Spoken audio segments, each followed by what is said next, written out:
and welcome to another episode of Speculative Speculations. I'm Varsha. I'm Jared. I'm Chris. And last but not least, I'm Steve. Well, maybe. Yeah, maybe. I don't think that's up for debate. Wow. I'm kidding. But no knocks on literary fiction side hustles. Anyway, this is a series where we talk about speculative stories in all their forms. And today we're going to be continuing our discussion of Windup Girl by Paolo Bacigalupi. We're reading up to the end of we read up to the end of chapter 13, and we're going to be talking about it today. The short story for today is The Last Question by Isaac Asimov, which I'm very excited to discuss later.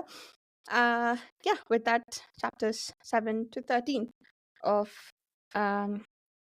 Windup Girl, which ended on a bit of a cliffhanger, did it? Yeah, it did. Because no one knows where Chaya is. Jaydeep put himself through all of that, and it turned out, well, they could be lying, but most probably they aren't, and nobody still knows where Chaya is. Mm-hmm. Does anybody care? That's the big question. Well, the character cares.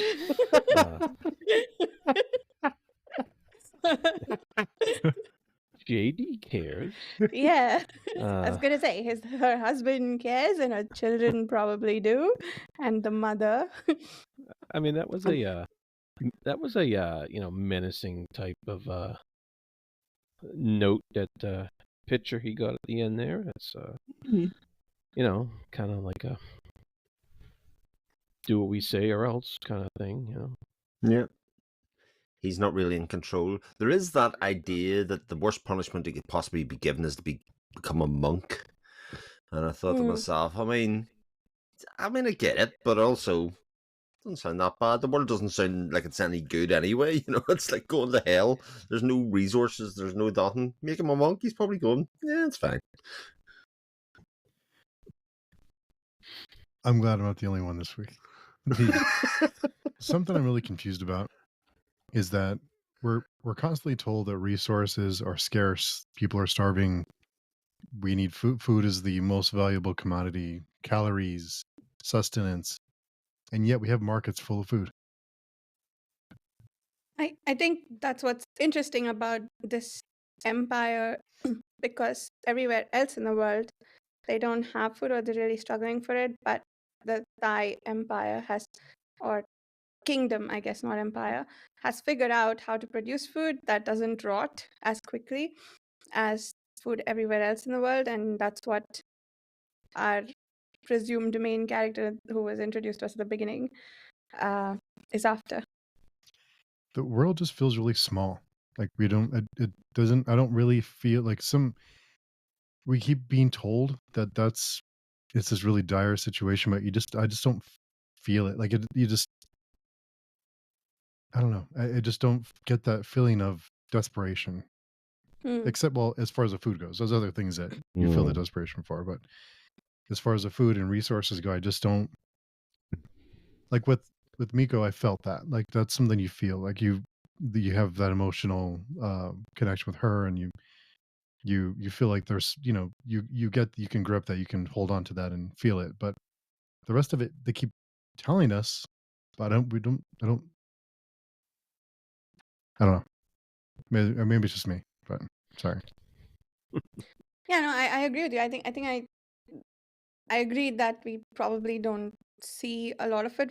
We're largely told that it's happening through the rest of the world, but this kingdom has found a way to not succumb to the same problems that the rest of the world has. Yeah. And I think this section dealt with that to a certain extent. We got a little bit of history on how they blocked their borders and stopped any incoming foreign products so that they don't catch the same diseases that have been prevalent elsewhere in the world. But yes, like with regards to this kingdom, I agree that I don't feel the scarcity. Like, in fact, there are several descriptions of how they make food. So the people, which I think maybe in some sense is the setting done well, because we know when Anderson eats anything, we get a lot of uh, information about how this is only found here and it's scarce everywhere else, and all the other kinds of blight and plague that have been taking over the crops. But for some other POVs that we've had, when they eat something, it's just like it's available. It's not something that they think of as scarce and precious that they need to handle graciously or anything. It's just food. Like it's there the way food is available to us. I do remember that standing out to me a few times when food was mentioned, that like for all the discussion of scarcity, they don't seem to be contemplating the fact that they have this available to them all that much. Yeah, maybe that is a side effect of their isolationist policy up until this point. Hmm. In that, like you said, they don't have the same diseases in their food. Their food doesn't rot as quickly. What was the condition they were worried about? Something rust or something like that, or Blister rust, and then there's blister something rust? called Yeah, silicosis or something, which yeah. I wasn't sure if it was a people thing or a plant thing, maybe both. I thought it was a food thing Okay. that you get from eating bad food. Hmm. And they seem to have isolated themselves to block out everything else that's going on in the world, and maybe that leads to the regular population having access to calories. It was interesting. I wish we had a map of what Mm. Thailand looks like right now at this time, because I know they mentioned that they conquered like Burma and Cambodia Hmm. in those areas, and and they probably lost some territory due to water, sea levels rising and what have you. So I think it'd be really cool to have a map of what the Thai kingdom looks like and how it how the world looks like around it. But I think it'd be neat to have that, because I'm still trying to picture it, and it's not easy to picture the place when it definitely does not look the same as today. So I really wish we had that. Maybe someone has something online somewhere that we can look up or something. But Some fan art, right? Yeah. Yeah, it's sort of interesting because I know what you mean about the scarcity, but in other ways, like the guy at the end, the young guy, he is plentiful. You know, there are conditions that he can create where he is. It's almost like the classic thing where everybody else lives in poverty. Some are living in lots of riches and stuff. And there is this mystery of the lychee or the nyaw or whatever it is as well, because it seems like it is in theory being grown naturally in some ways. Which everybody's kind of going, but how? And there's also the idea, well, if it is grown naturally, maybe there is something actually wrong with it. I did get the sense, and maybe other people did, that people were almost addicted to it, and they were kind of like noshing them down to what might be a later side effect, if you know what I mean, to the people, because only certain rich people will be able to eat this now. And I wonder if it is a way of combating the rich, if you know what I mean, by foodstuffs. I think that kind of idea of that kind of not processed food that they have, but otherwise might be something that kind of comes through in that way, and using the idea of scarcity, and that the rich can only get access to these kind of like rare kind of natural foodstuffs might be a way of redressing the balance in the society. That's interesting. Yeah, it did feel like they were eating that in large quantities, and it's like to the point where they can't help themselves. So Yeah, that's an interesting theory. but that was just around the table when he brought the whole however much he had and dumped it out in front of everybody. I don't know if we know what the supply looks like beyond that. No. We know that he got a hold of some, and I think that's just a temporary embarrassment of riches on his part. And I have a feeling that he would probably I don't know. I'm not sure if he doesn't know like where it all comes from because they were still asking No. that question. So I have a feeling that there's going to be a race for this stuff at some point, and you know that the outside calorie companies are going to, if they find out about it, they're going to get their hands on it, and you know, including probably Japan as well, and so we'll see what happens there, and of course the Dung Lord, Downward. That's another him. great name, huh? Yeah. Yeah, it has some good names. There's no doubt about that, especially for the bad guys, you know, or the perceived bad guys. Even the fact that Anderson Lake is like this very anglicized name in amongst kind of all this other kind of stuff, it almost makes it stand out as well. Yeah. As menacing. Yeah. And it feels, Jared, this also reminds me a little bit of Sea of Poppies again. Mhm. Oh, I guess you haven't gone to the part where like they are actually in Canton. Is that the name of the city? But basically, there's this whole conflict around the dispersal of foreign trade goods. In that case, opium, but here it's food and other things.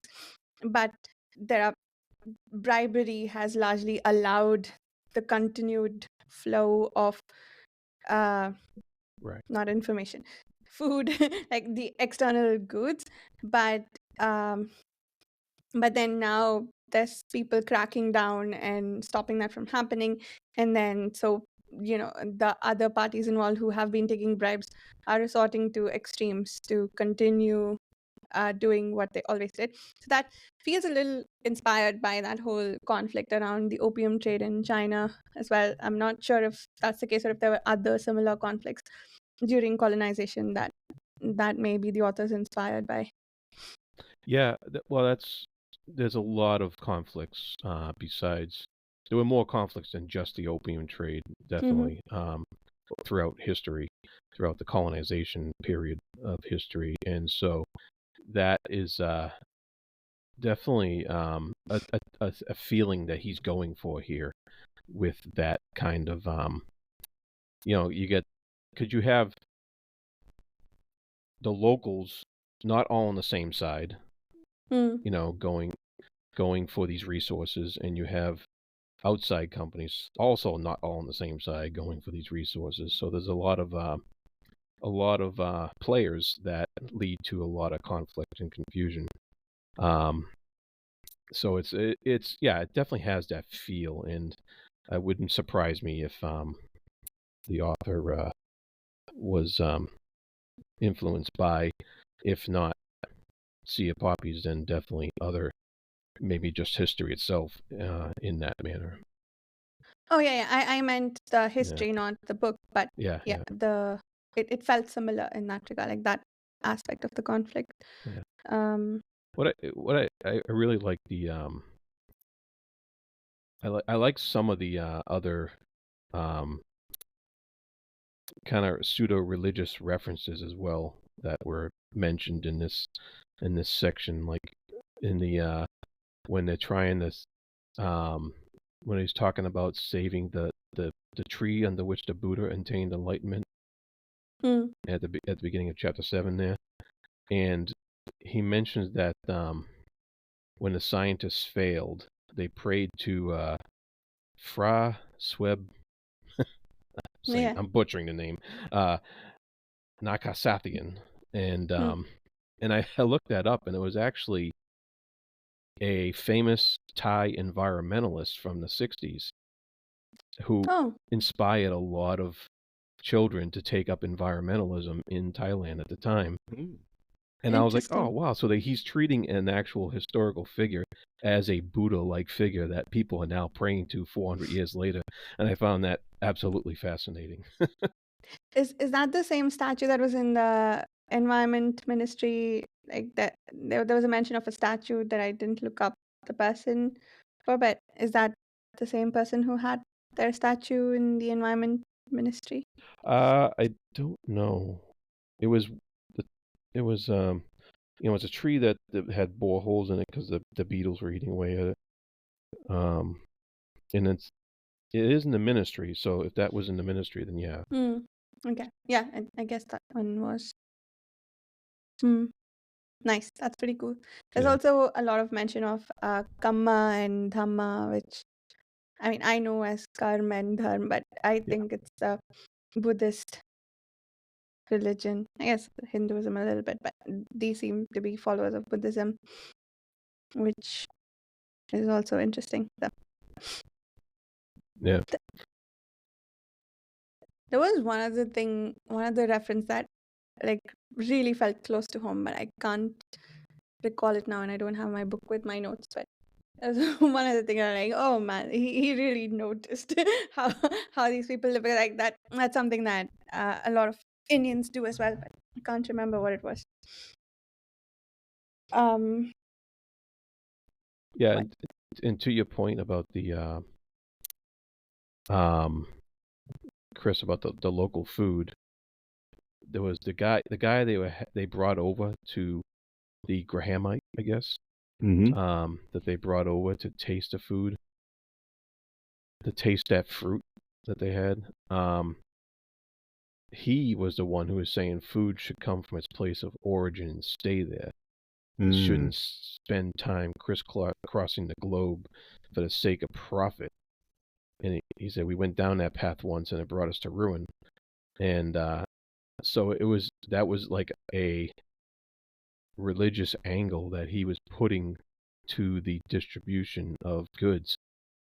And I was like, okay, that's interesting. And I wonder, because he like somebody was doubting bringing him in, and somebody called him over, and so there was some confusion there among them about whether this guy should even be at the table and trusting him. And then we're going to see how this gets out, I guess. But there is, like, the whole book seems to be like a rumination both of that social political stuff, but also about on the nature of artificiality, and the idea between artificiality, gene splicing, and then our character of the Windup Girl herself as being this object, almost like another resource in some ways, and ownership, and her being passed around from person to person. And it feels like it's all quite interconnected about this kind of what's real and what's not real, and does it matter, and again, a lot of very similar themes than we've seen in other books that we've been going through in the past kind of year. And this one does it in a more exotic setting, for sure, but that kind of underlying theme still permeates right through the story. Yeah. And yeah, I like that. What's real and what's not. Did you guys get the sense that the corporations that are referenced several times that create gene hacked or gene ripped food products, they also cause diseases for the plants so that they can prosper somehow? Because there is mention of gene ripped blister rust and gene ripped or gene hacked, whatever, versions of the diseases, which I think implies that someone's deliberately setting them loose. It's not just something that's happening to the planet. It's people doing that to each other so that, like, for profits, I guess. Like uber capitalism in some ways, of like, how do you keep on creating profits? How do you keep the companies in power? You basically create a system that sits underneath it, people that rely on it, and the probably seen as better to start off with, because we have GM produced foods, etc. Like, it's not that different from what we do today. It's just taken another couple of 100 years in the future, when natural resources kind of link into what our short story is in this. In some ways, the entropy kind of takes over in some ways, and they're kind of going to sell you a better, improved version of it to the detriment of having naturally produced stuff. Yeah, there's that the artificiality of it is causing ruin somehow. So there's several aspects of, like, several things that are causing the scarcity of food in this world, right? One is the fact that they don't propagate naturally. So I guess you need to create new seeds for that. And then the other is the spread of diseases that keeps coming with them, which, based on the fact that there are gene ripped versions of those diseases, it could have either been something benign that was released at some point that went rogue, or it could be something that corporations did to each other to, say, cut the competition, or it could be to if there is likely to be an excess of food so that their profits will reduce, maybe to create a false or a true scarcity, but through an artificial means. I don't think we know what's going on, but there's clues all around that could indicate a more sinister reason for the scarcity. Like it's not just the environmental reasons, I think, that have been told us explicitly. It's interesting, yeah. That's made me think, when was this book released? It's what I'm just 2010. 2005 or 2010. 6. Oh, 2010. So Yeah. 2010. Well, lots of awards too. Yeah, it did. It's like it's that similar thing to COVID, that COVID created a situation where the pharmaceutical companies could basically print blank checks because of what is a disease of somewhat questionable origin in some ways. And in some cases, and it created a transfer of wealth in that part. So I actually wondered if it was much later and closer to the COVID period. Yeah. It actually Yeah. reminds me of when they decided to add high fructose corn syrup to food in the early 70s, because that's when they were suddenly able to create a bunch more food because they had all this additive they were able to put in food that replaced more expensive ingredients like sugar and other things, and it also preserved food for longer. So they were able to keep food longer, and they were able to add this ingredient into the whole supply chain. And of course, it turned out to be quite bad for people, but they're never going to take it away. It's taken so many years just to get some food producers not to use it. Maybe in the future it'll be better, but that kind of poisoning, I guess, of the population was profitable. And it's very similar to some of the motivations that we see in some of the companies here, I believe. Yeah. Similarly in Britain, when they actually went and discovered and went into lots of packets of beef burgers, essentially they found out it was all horse meat. Again, because it was cheaper to put horse meat inside burgers, and basically they found that most of the beef burgers that were being sold in supermarkets were actually horse meat that was pulped up rather than beef. And God knows how long that practice was going on for, but again, similar idea of going like, would people notice the difference, put enough sodium or enough salt in, or otherwise like that? And to your point, as long as it tastes sweet or tastes right, then and it's cheap, then it's fine. Yeah. Interesting. I'm now, like, the horror of that aside, I'm curious what the logistics were of that whole situation, that horse meat was cheaper than beef. All these horses, the race horses, what we're going to do with them? Once they stop racing, what are you going to do with a horse? Okay. I don't know. Yeah. There's a pretty big horse meat industry that, after, like Chris said, after the horses, if they're if they're bred or they're racers, they get auctioned off, and sometimes they get auctioned off very cheap, and they've already been raised and fed. With cattle, you have to feed it and take care of it and raise it, and so you eliminate all that whole section of the animal's lifespan. You just get it when it's older, and they slaughter them and make them into hamburgers, or put them in dog food or whatever else they use horse meat for. But there's a really big horse meat industry. I saw something about that years ago. It was really sad, but yeah. Like an awful lot, like we often say about these books, they're representations of what's happening presently, when the thing's written. So like a lot of these things are just riffing on those kind of general ideas, I think, that are percolating through society. And that it's almost, they're all dystopian books in some way, because they kind of take it to the nth degree in some ways and said, well, if we follow this train of thought down a path, where do we end up? Do we see companionships not in humans? Or are we happy enough just to have these artificial humans with enhanced skin? All this kind of stuff. That's the skin he can't understand why he's so attracted to her.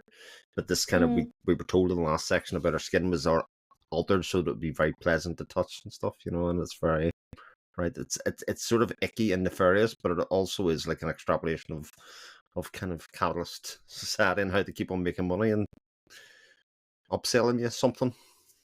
Yeah. Jared's gonna take a second look at his steak tomorrow. Just to make sure it's done right. I was going to say, and then eat it all up. Is this horse steak or is this what is this? What is this wine? I don't know. It tastes good. But we're done. We're good. You were going somewhere with that. Oh man. Yeah, the Windup Girl section, that was pretty heartbreaking. That reminded me of a section in something else. Maybe, yeah, but I felt manipulated by that section. I thought it was a bit over the top. It was like, just the way that it was written, it was almost giving her a bit of a fake backstory or building out a backstory that was supposed to just kind of pull at you, in some ways and make you feel sorry for it. I get what it was trying to do, but it just felt a bit cheap, if you know what I mean. It wasn't like it was introduced as a character piece. It was basically a bit of an info dump, and it was done with this quite, almost saccharine kind of layer to make you feel that way. And I've got to be honest, I got that from the first section. I didn't need the extra exposition that was in here. Yeah. In some ways, like I got the fact that she was an outcast in society and that she felt, because we got to see her perspective through it without kind of getting that bit filled in the back. So it kind of felt unnecessary to me, because the actions and the events that happened around her and the way she responded to other people were enough in their own right to let that carry for me. Do you think it? So, I guess at least part of her upcoming conflict through the rest of the book is going to be her trying to escape up north, right? And in this section, we found out she can't even just leave her home in the daylight without, say, being chased down and put to harm. Do you think it gave us more information or like added additional layers to the tension there, or do you think the earlier section was sufficient?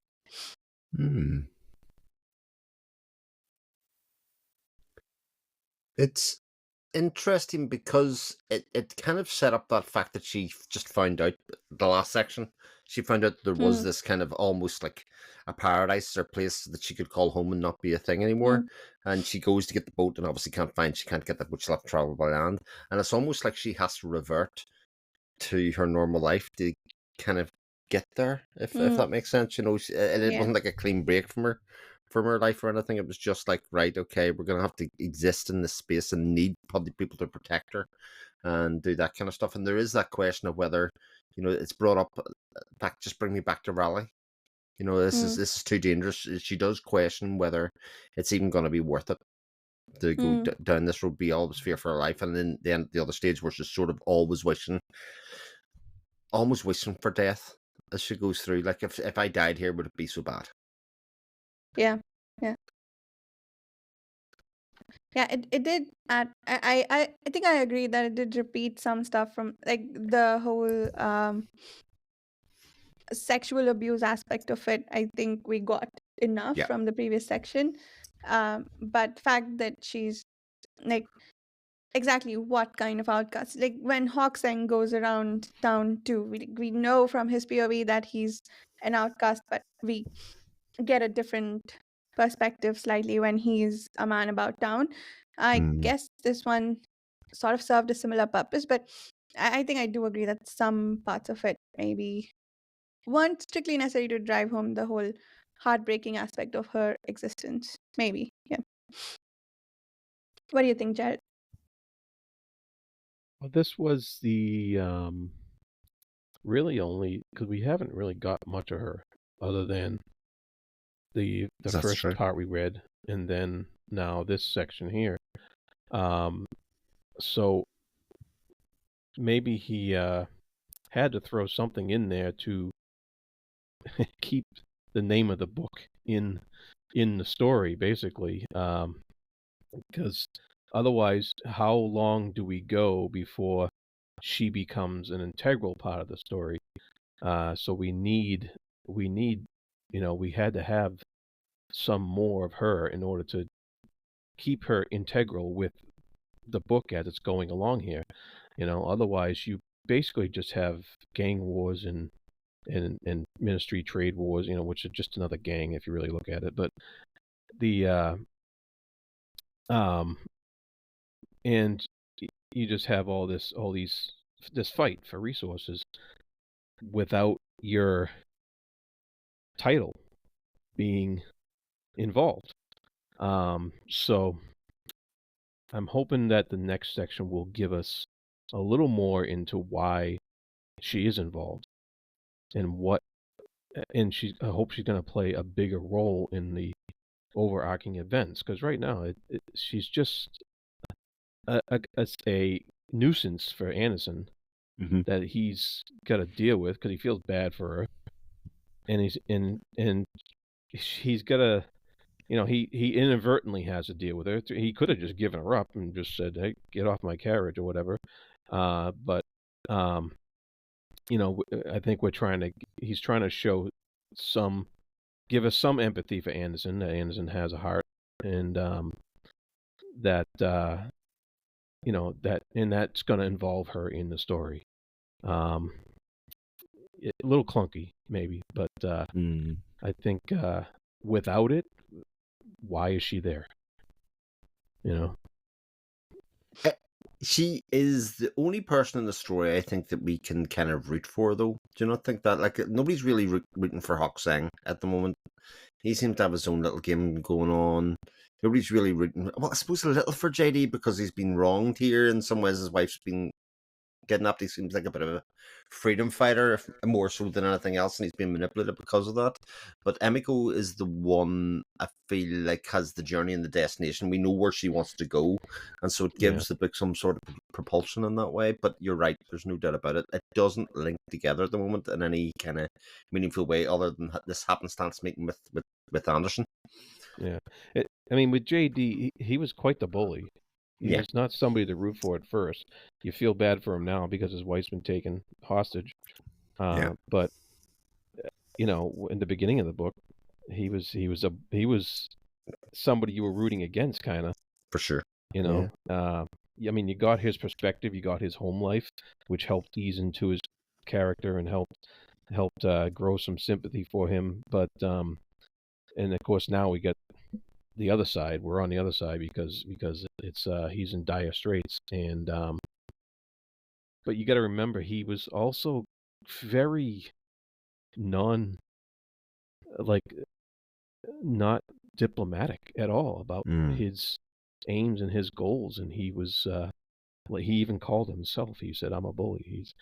And he wasn't very likable to start with. Yeah. And he has this idea because of what he's done that he's right, he's needed, he's a necessary bully. He's a bully, but he's almost bragging about that because he will not give in to the queen or the big man or otherwise. He's the most powerful fighter, and therefore holds some sway in this, and has kind of been shown to be just another body at the end that play at him essentially.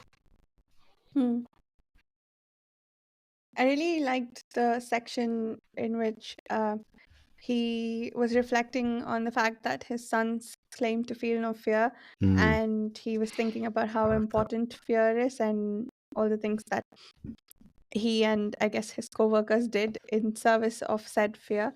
I thought that was a really good section. But in his comparisons with his co-worker, what's her name again? Kanya. Yeah. Where she's Jai Yen all the time, and he's Sanuk. And I'm assuming one means like calm, and one means hot-headed, but he's an interesting character, no doubt. He's definitely gives us stuff to think about. Yeah.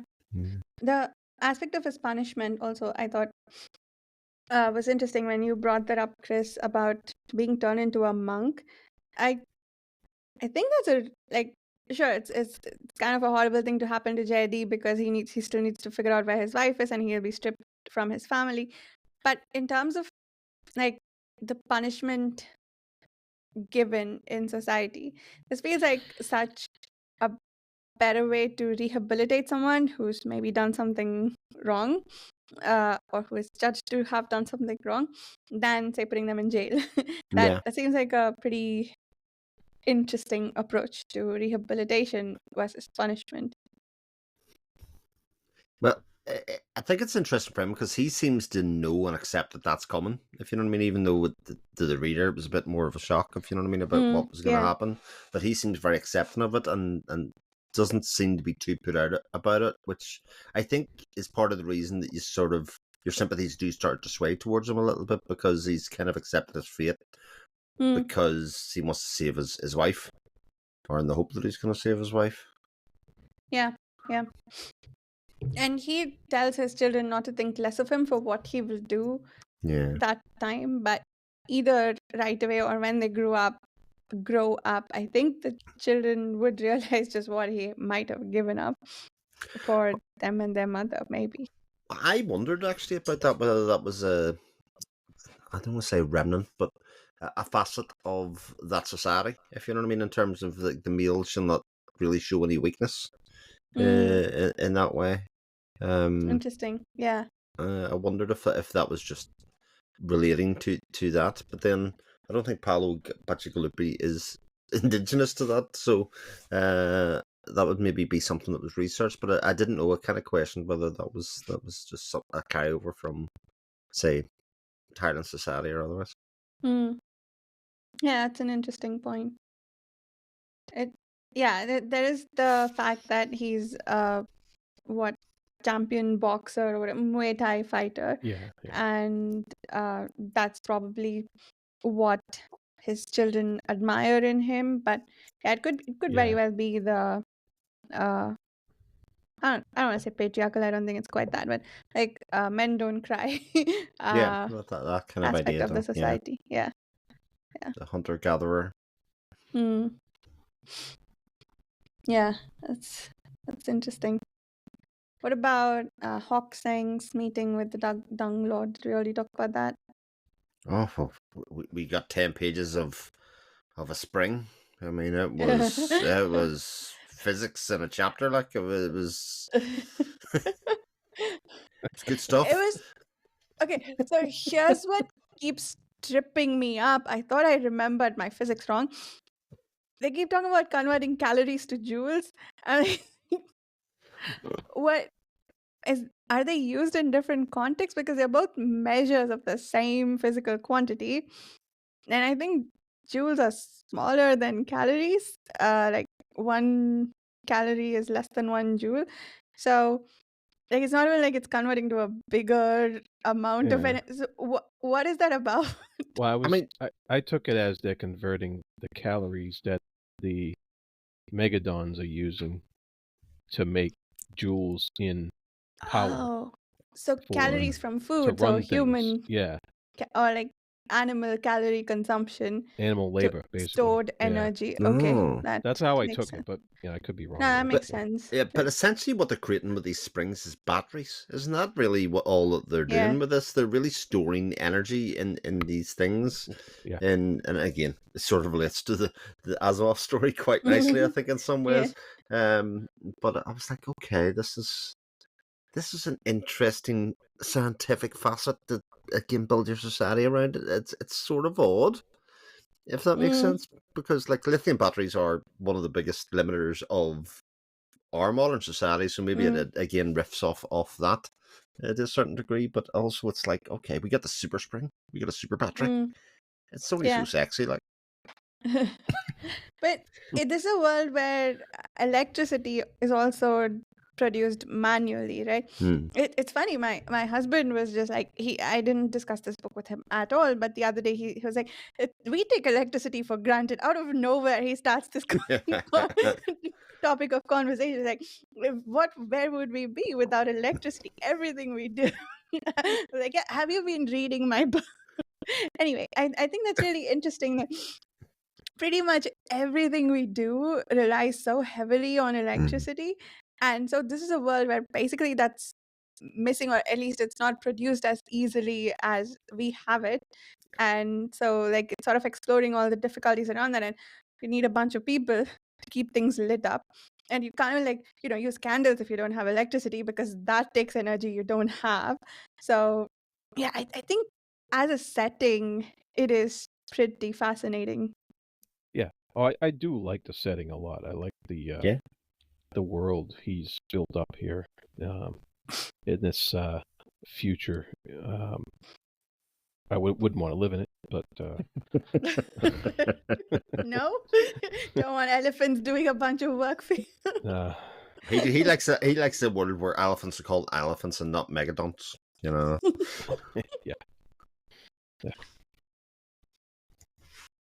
Yep. Yeah. What else? Yes, very good. in general, that part is at least. It raises the possibility of exactly where this is going again. I mean, he's basically sold this technology, which again seems quite rudimentary. It's very much either an ally or a coating they're putting on these springs that store this potential energy that is seen as powerful enough or needed enough that they basically get his freedom. I mean, that's essentially what he's doing here, and get out of his current predicament. So it sort of implies that this will play a part in sort of the end of the book, this sort of technological kind of means between the massive megadonts, the springs, and these fake, maybe real fruits. It's a puzzle box of its own way in terms of like, right, it's like somebody gives you, like a big bag. You have to pull out 3 elements and tell the story with 3 elements. It almost feels like that's how the book started. Like, here's 3 things: put a spring, a lychee, and an elephant, right? And Write a story about it. And a Windup Girl. Like, and a Windup Girl. Yeah, topics from a hat. Yeah, exactly. Yeah. Oh, that's clever. So I was just thinking of something. The springs, they're made of metal, right? We're given to understand that they're metal. So how is, like, I don't know, are we saying that there was a whole profusion of springs left over from when the world collapsed, that they're now winding it? Because like producing of the springs itself would take energy that they apparently do not have in this world, right? The mining and the processing of ore and whatnot. So anyway, that maybe we're suspending disbelief for that part of it, or maybe we'll get an explanation. I don't know. There was one other interesting thing with regards to the Windup Girl. This conversation they have about the Cheshire Cat. I don't know if I'm pronouncing that part of the name correctly, but they apparently were artificially produced, and so have now proliferated, have taken over from the base cat species and so on. And the Windup Girl muses for a bit. Like, they learned their lessons from that, and that's why they started to make artificial humans. They took away the ability from them to reproduce. So she's like contemplating, what if we had come first and we would have taken over the human race, essentially, right?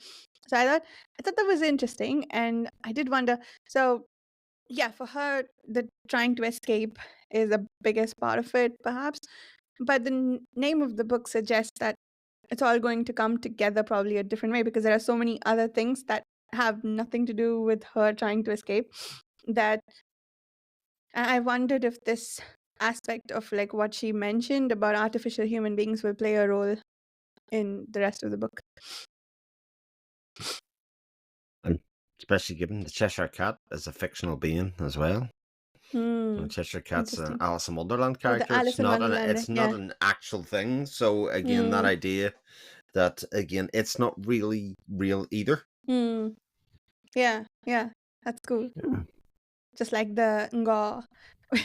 Yeah, exactly. What is real? Like cats are real, but this Cheshire Cat is the one just with a big massive smile. That's it. Right.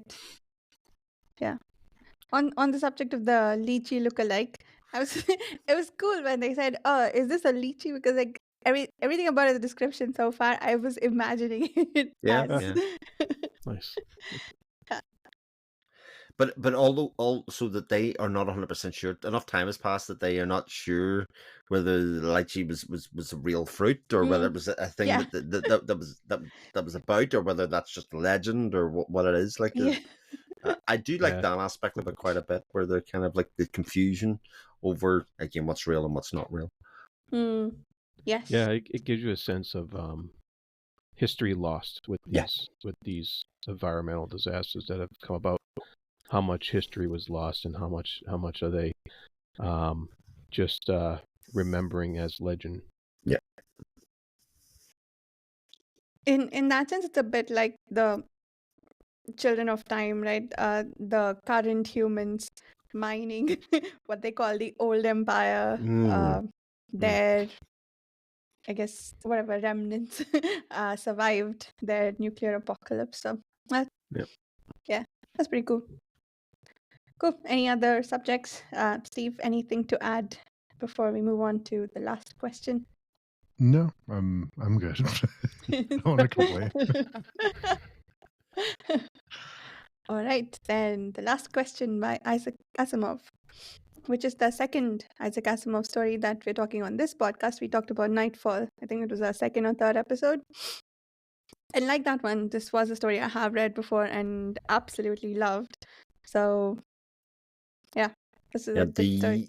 The synopsis for this in Goodreads is actually very Yes. short and aloof, so I'll just read it out anyway. But the last question was asked for the first time, half in jest, on May the 21st, 2061, at a time when humanity first stepped into the light. The question came about as a result of a $5 bet over highballs, and it happened this way.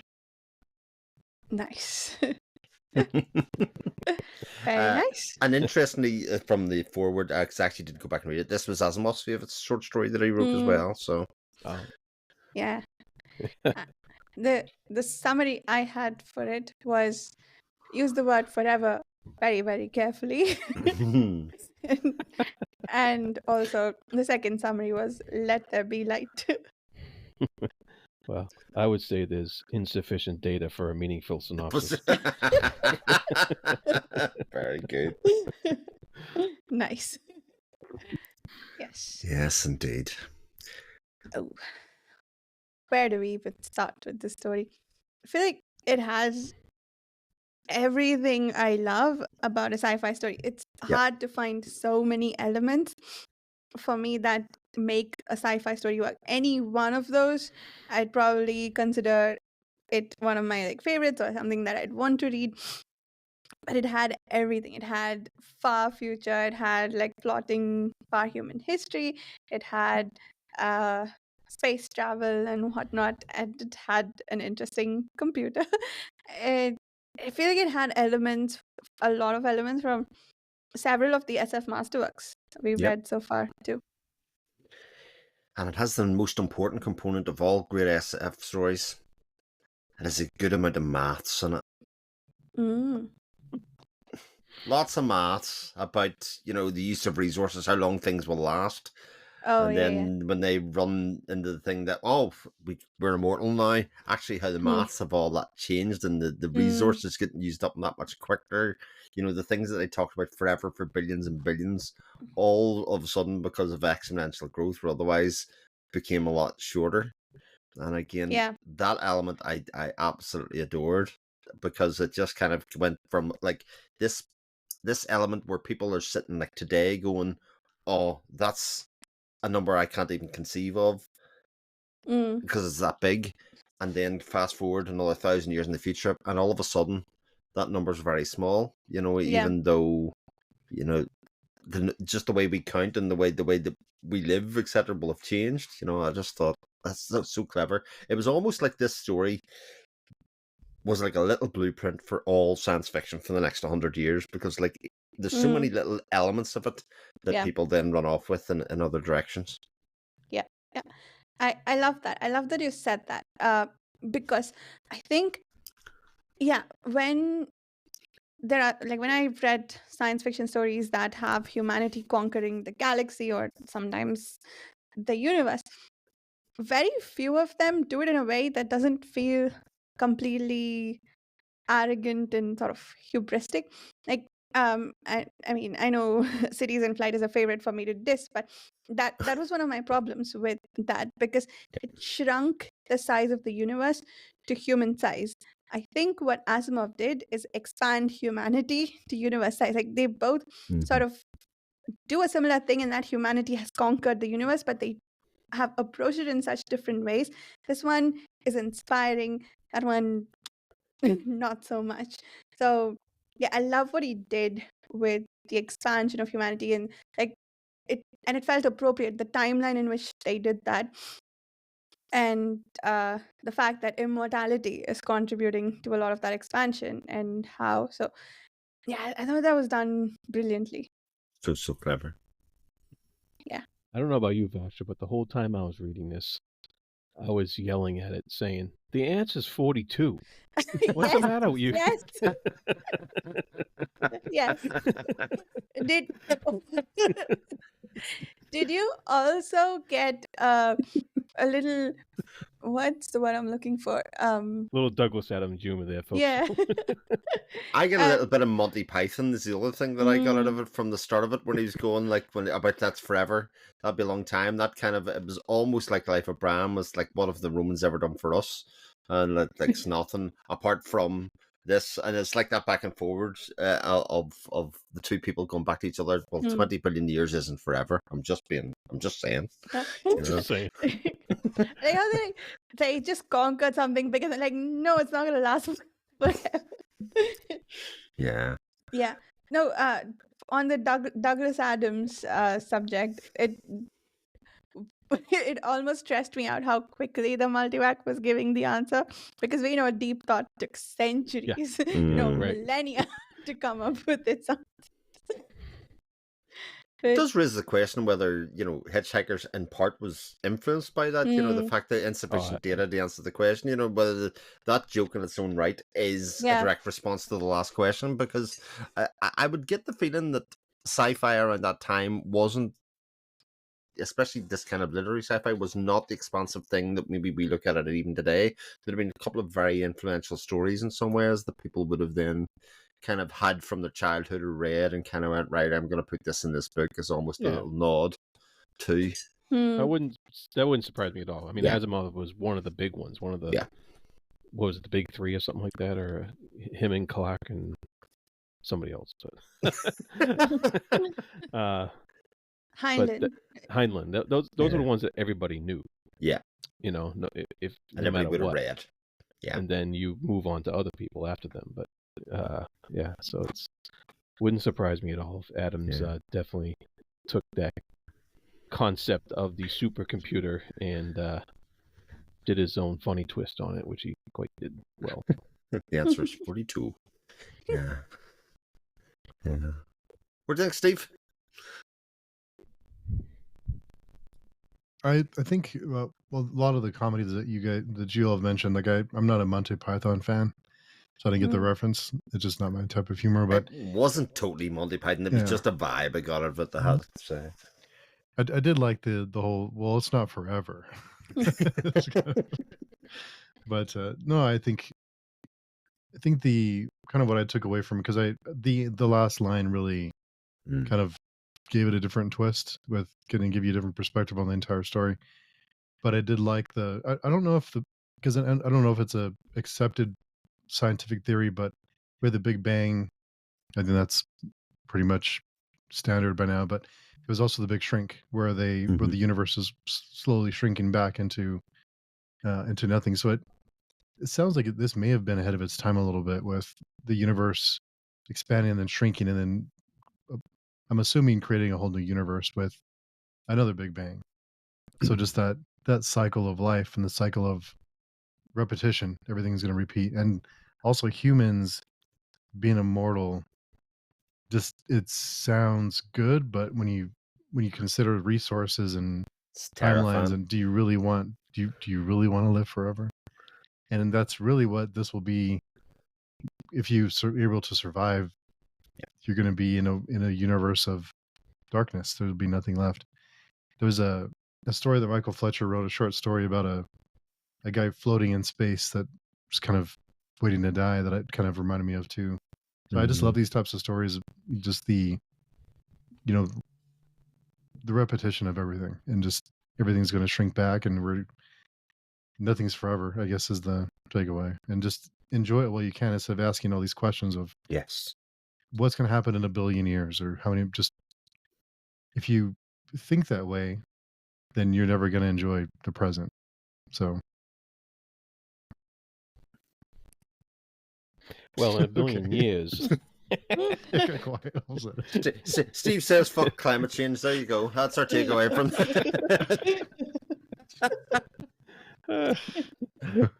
I got the same takeaway though, Steve. To be honest, like I kind of got that life is for living, and it was also quite bleak. I think there's a definite sense of bleakness from this book in terms of the fact that regardless of whether we get eternal life or immortality, if we solve that problem, everything is going to die anyway. You know, it's going to get you. The life only has so much resource and all the rest of it, and like I say, the end of it ponders some questions. Actually, I think bigger than I think initially when I read the line. I kind of went, "Oh, well, that's convenient," but actually, I think it's more about the fact that if you remove humanity from the equation, you can get an answer. It seems like a lot of sci-fi is cynical about humanity and its place in the world, but also it's inevitable. I mean, nothing is forever, right? They talk about that's not forever, but nothing is forever. Right. Yeah. I agree. I wouldn't consider it bleak so much as just it just is. You know, it's you say inevitable, but it's also entropy is natural as well. That's how life works. It breaks down. You know, it dies. It creates something else. It moves on, and so you know it's a huge picture sort of look at entropy and nature and breaking down, but it's still the natural process, and that's it. You have to accept that as being a part of life. Yeah. Yeah. And today's sermon was Yeah. So I forget, towards the end of the story, how do the immortals die? The end of the universe. So it just shrinks. Well, or entropy. Do they not upload themselves into the consciousness, into the Yeah. ACs? That's isn't it? Yeah. Again, Yeah. very prophetic. I think about the direction of humanity, and in some ways, like when this was written, the ideas when computers weren't even really a thing in the way that we think of them today. That we were going to upload our consciousness into them is like mind blowing. Like, how do you think of that? That's ridiculous. Yeah, they became part of the computer. Yeah, computer. Yeah. You wonder how much of this is them kind of predicting what will happen, and how much of it is them dictating what would have influencing happened. Yeah, for sure. Yeah. I mean, you look how much of modern society is a fulfillment of the Star Trek paradigm of what the future would look like. You know, the communicators, the devices, the screens, all of that kind of stuff is pretty much was laid out there. And you wonder if they had done it differently, whether the push and drive for technology would have went in a different direction. There's no doubt about that. I think that's so interesting as a topic to discuss. It's like without Terminator, will we have AI the way we do now? For sure. Yeah. Yeah, it's kind of a chicken or egg conundrum, you know. Because you have to dream. Like, technology is just somebody's dreams. Like, that's really what it is. It's like almost wish fulfillment in some ways. I wish I had a device or a thing that would do this, and then somebody goes to work on the problem. Yeah. Isn't some technological development also attributed to clock, for instance?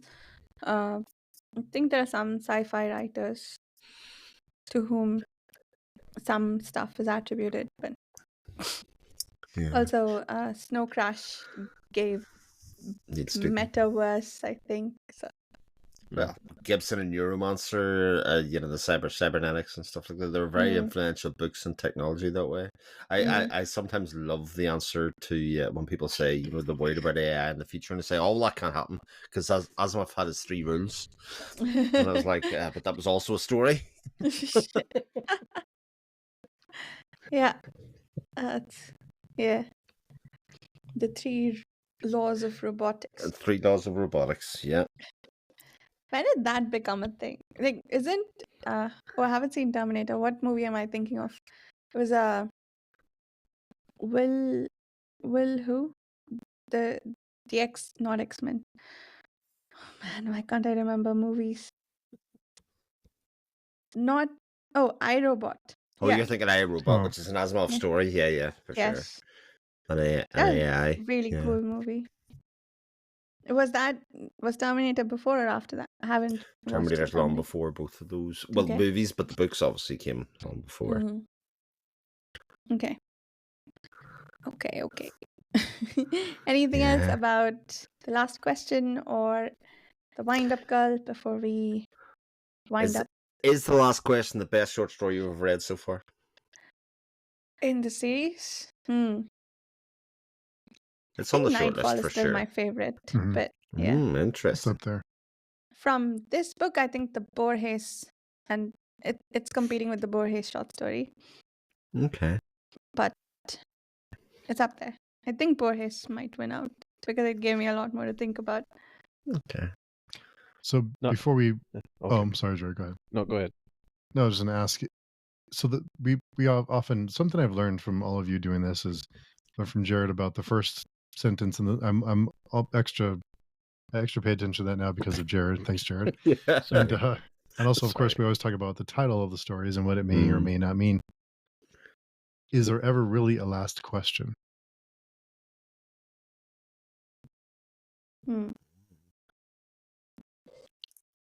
Well, again, it's a thinker, because I think most people would say, if before they die, the last question is where we're going to go or what happens next.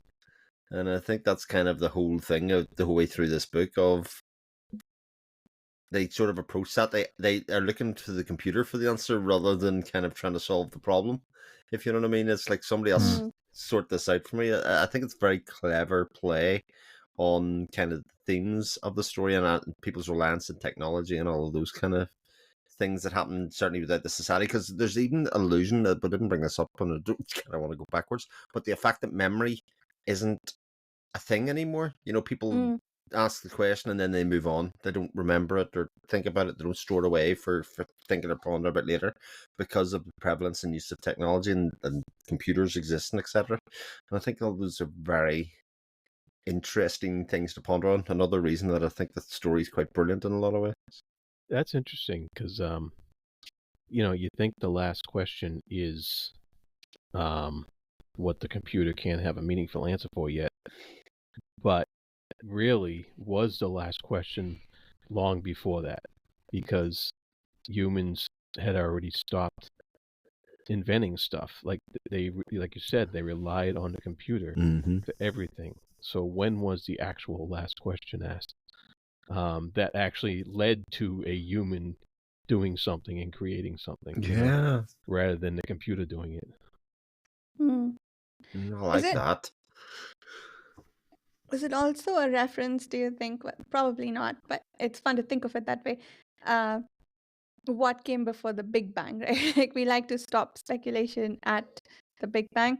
So this question of what came before the Big Bang, this kind of answering that, I guess. So it's the last question before you stop asking more questions about the origin of the universe. Yeah. It depends when I whether was this there, is a singularity. Well, I believe that. As long as it was filet mignon steaks, yeah, Jared would have been happy. I was there. In the new universe. Yeah. Cool. All right, then. If there's nothing else, we will see everybody, I think, in 2 weeks, depending on when I post these. I have a gap I created because I haven't finished uploading Children of Memory yet, but we will see. I'm not the only getting fired this week. Can't fire yourself, Steve. I would have a long time ago if I could. I have a whole list of things that I haven't posted yet that I have to get around to. Anyway, that's a topic for another time. I thought you were going to say there's a whole list of people I've been making way down and fire them. Didn't know this. I knew it. Don't have those powers, unfortunately.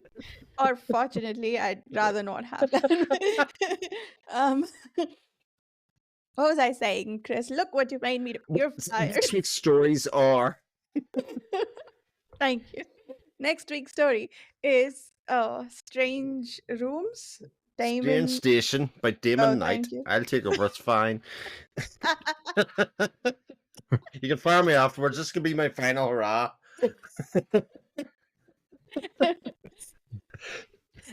How dare you not let me steal your glory by telling me and letting me have it instead of... I deserve what's coming to me. It's fine. It's going to become a solo podcast. Stranger Station by Damon Knight.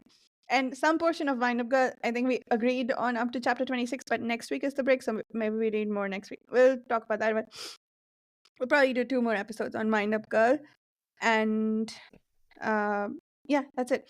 So we'll see everybody for that. And the book after Windup Girl is Parable of the Sower by Octavia E. Butler. If you'd like to read along with us, yeah, consider checking that out. And if you'd like to join us for the discussion, of course, I don't say this often enough on this podcast, but if you'd like to join us for any of these discussions, it's open to everybody. Consider checking out the Patreon forum. Thank you so much for listening. We will see you soon.